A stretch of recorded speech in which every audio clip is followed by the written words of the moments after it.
උන් හිතුවේ අපි යක්කු කියලා. ඒත් අපි ඊට වඩා භයානකයි.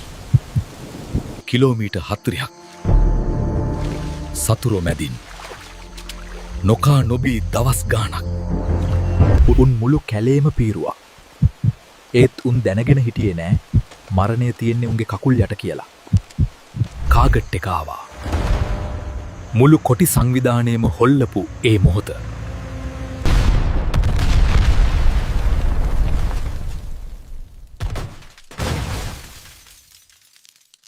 සාක්ෂියක් නැහැ. සලකුණක් නැහැ.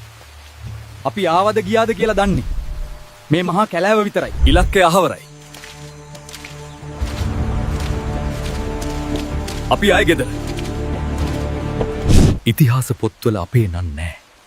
ඒත් මේ පොළව දන්නවා. අපි හෙලපු ලේවල බර